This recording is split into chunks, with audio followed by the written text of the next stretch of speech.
Ayan. Ito po mga kapatid. Praise God. Nasa Old City na po kami ng Jerusalem. So dito po ang babaan. No?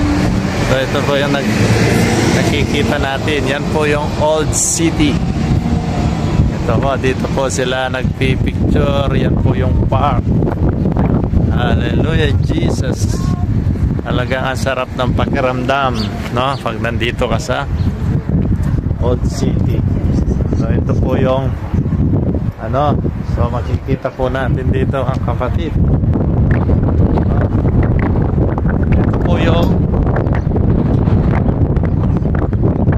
Jerusalem City mga kapatid. So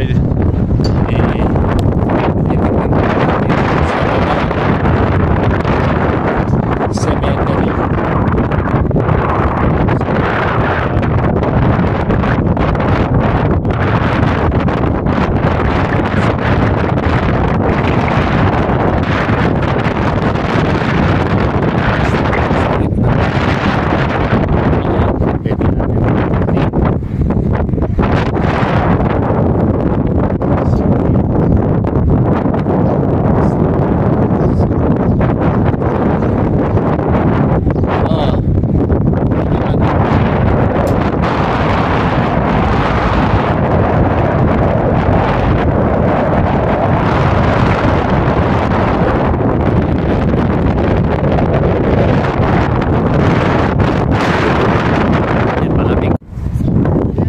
Hello my friend, mga kapatid, hi.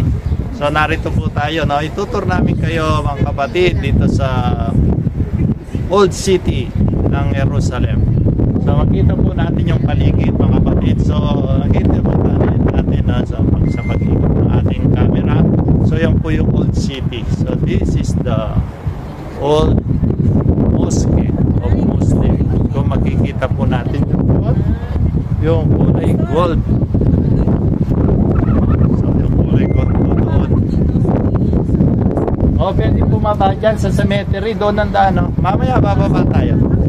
So yan po makikita. Pinapakita po natin yung Old City of Israel. So yan po yung natatanaw natin mga kapatid. So kita po natin yan. This is the Old City of Israel.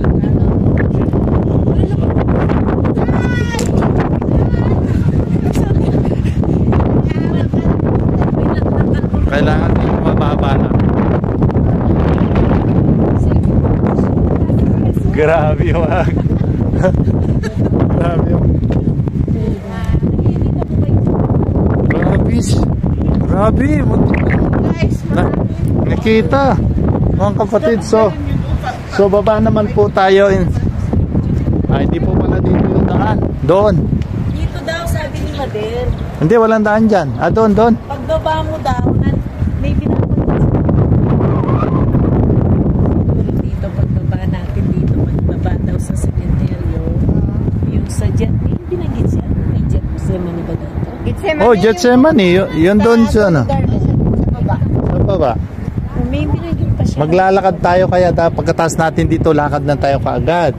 Hindi naman lakad, sasakay tayo. Siya mag-aatid siya. Ikot-ikot muna tayo dito. Ito yung yung anong pangalan nga yun? Kita ko kanina sa vlog ng mga yun yung anong pangalan nga nun?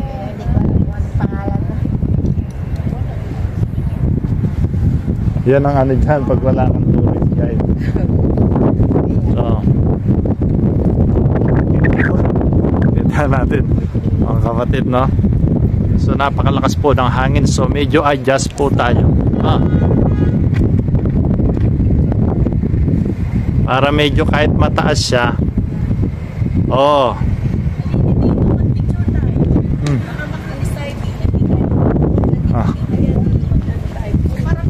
Paano tayo magpicture?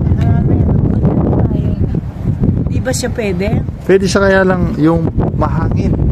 Hindi natin mahangin. Tingnan nyo nga kung kuha na yun sa atin yung ganyan. Grabe siya. Ako susundin yan akin yung cellphone. Okay. Dito pala tayo. Susunod ka. Ayan.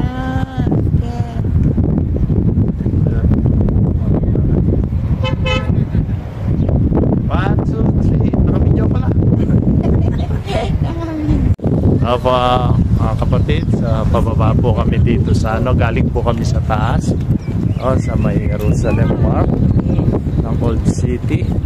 So pababa po kami dito sa nakita po natin cemetery nila. So I want to take a picture there. Ito nyo po yan, yung yan.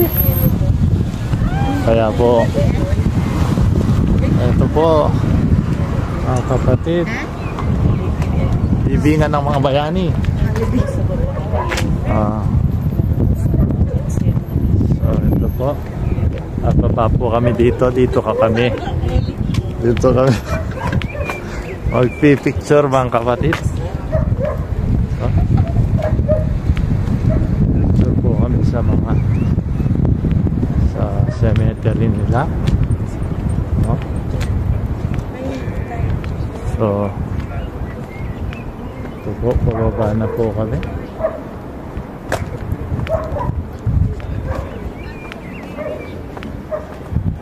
Ito po kami ngayon. So napaka-konti lamang po yung mga tourist ngayon mga kapatid. So halos kami lamang po ngayon. So ito po, malapit na po mga kapatid. So hi my friend, yan po ang ating mga kapatid. Hi, nauna po si Pastor. So ito po, no, female calling. So ito po yung sa libingan po. So nakikita po natin, no, hindi po natin maintindihan yung sulat kasi hindi po tayo mga Israelite, no? So nice po kasi natin magpicture dito sa may itim dito, no, kung saan po sila. So ito po, no? Nice po. So dito, so ito po, so kita po natin. Ito po yung Atlas Cemetery. Ayan po mga kapatid. So yan po yung pinaka parang gate, mga kapatid. So yan po mga kapatid. Punta kayo dito sa pinaka gate, picture tayo. Ayan. Hi. Wala ko, tayo nagpapahay. Ano ba to? Nangangawit na ako. Picture tayo, picture. Picture daw tayo, picture. Sa may gate, mag-go-go na naman siya sa video. Paputol-putol naman yung mga video niyan, no? So, ang tanong, hindi pa ba lobat yung mga cellphone niya? Yan po yung kanilang cemetery. So kung titignan po natin mga kapatid, doon sa maraming halaman na yon, Mano mo, doon po, na niya yati madela pong talantalangan. 1 hour pa na mapamayak patilan meron tanan. yan po yung ano, no? Kung Sino? aakyat tayo ulit, di niya tayo pupuntahan, hindi natin kaya akyatin niya.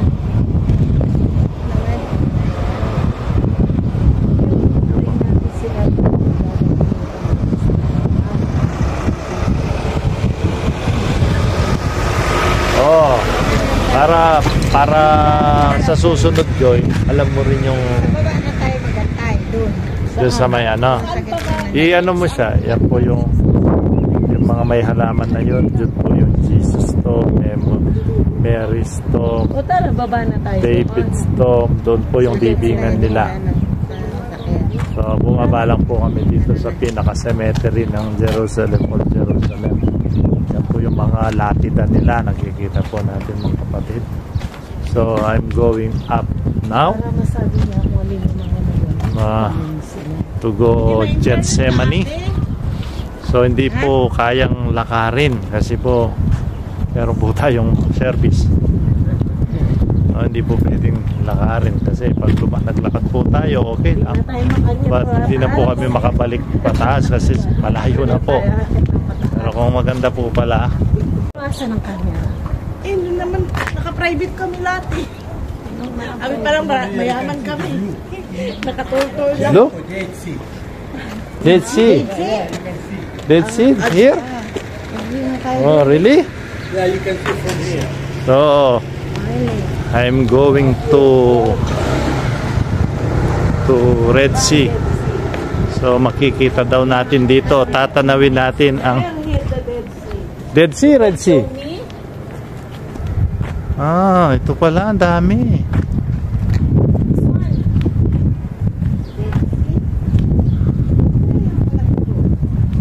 Wala kasing ano eh. Uy, pastor, baka yung pwede yan. Private area yan, no? Ha? Nakalagay dito sa taas.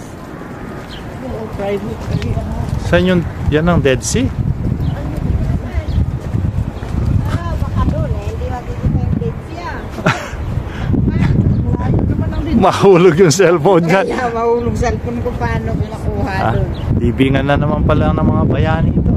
Where's the Dead Sea here, brother? Look here. Ah. This area. Saan daw? Where? Ah, this the blue. Over there. See the boat? Ah, Masada. Masada. Masada. Over there is Bethlehem. Where's the Bethlehem? Ah, in another side. Yeah. The Dead Sea is there. Yes. Dead Sea, yan po. Yan po. I want to asking why it's with the stone in the And the Christian, he take flowers. Yes. Yes. The Jewish one has come in. Yes. He bring stone. Stone. Ah. Why stone? His, For respect. You mean to say if Yan po if yung you ano, go to dun your po yung family, Dead you Sea. bring a And stone. sa kaliwang You put a ito, stone in the grave. yan ang Bethlehem. Mamaya Let's come in. pupunta po kami dyan sa lugar na yan. Yan po ang Bethlehem. Marami No, po no tayong may flower. explore dyan, mga kapatid, sa Bethlehem. Kasi dyan din po, unang ipinanganak si Jesus Christ. At dito rin bumalik si Russian church. Noemi. Kung natatandaan niyo si Noemi, yung mother ni Ruth, na naging asawa ni Boaz. Diyan po sa Bethlehem, sila po diyan nagbalik. No?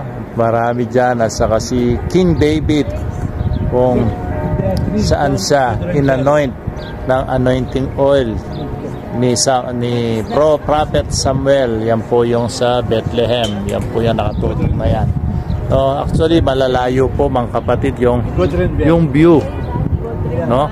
Malalayo po. Kaya kung yan po, nakikita nyo yung dulong yon, dun po ang Dead Sea. So kung pupunta po tayo doon, loobin ng Panginoon, so makikita po natin ang Dead Sea. So ang plano naman natin, no? Sa Dead Sea ko pupunta po tayo sa Jordan, Dead Sea. Maganda rin po, sobra. No? O yun yung ano, yung Another church, but another church, you have 56 Saan daw? Saan umakyat si Jesus Christ? Ito daw pala ang root of olive. The Resurrection Street. The Resurrection Church? Yeah. Ah. Ups, huh? They're together, the hotel side. Yeah. Ano ba, nakyatin natin? Oo. Akitin na natin. Come on, take a picture. Come on, take picture all. All. Pipicturean daw niya tayo. All. Bigyan mo daw siya ng cellphone. Baka may bahay dyan. Pasabi. Paabot ko yung... Picture tayo lahat. Okay. Hey. Dito ka din. Dito lang niya ka lang. No, come on here. More. Yeah. So, ayan. Nauso kasi yung...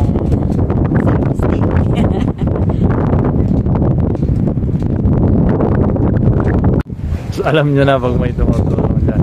Ayun na nga. So, tignan nyo, dami nyong malaman. Diba? Doon pala tayo nag-ano. Hindi naman natin alam. Ano pala yun? Ito po, mga kapatid. Babalik po kami sa taas. So, ito na po pala yung Mount of Olives. Kung saan, kung saan si Jesus Christ nag-raise up.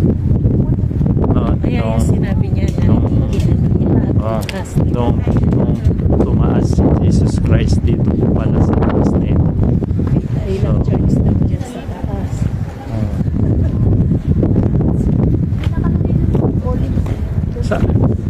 So, nakita mo. So hanggang doon lang tayo sa gate sa park kasi.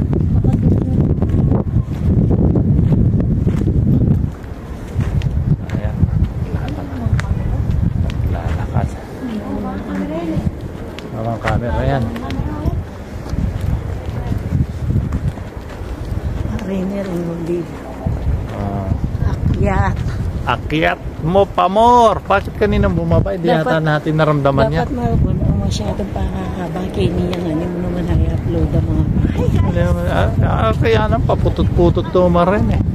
Dami, pututan kaya kanya. Puta kayo mag-picture. Oh. pati. Lumami na ka rin ang church. Siya. Yan po, no? Paakyat po kami sa Mount of Olives. Tatlo daw po yung church dito na ating mapupuntahan. So, ang hirap po talaga na self-tour ka lang kung hindi mo po alam yung lugar. No? Kahit alam mo po yung Bible, kung hindi po ituturo kung saan yung the right place, mahihirapan po talaga tayo. So, hindi po namin alam. Kanina, nasa taas kami. Dito pala, nag-grace Papang ating Panginoong Jesucristo. No, kung saan sa inakyat ng Diyos Ama sa langit. Dito po pala yun. So, pagkakyat natin. So, ang technique lang. Stationary walking, ha? Kasi hihingalin po tayo, maubusan po tayo ng lakas, mga kapatid. No, pag ganun po, pag nagbilis-bilis tayo, uli ito po yung sa taas ng Mount of Olives, no? Ito yung tinatawag natin Hotel Sarchos, Jerusalem. Yan. Ito po yung Hotel Sarchos, Jerusalem. Ito po mga kapatid, so ayan, papunta po data dito yung Mount of Olives. So, nakita niya dun ni Michelle yung Mount of Olives eh. So, pupunta po tayo sa Mount of Hindi nga daw Olives.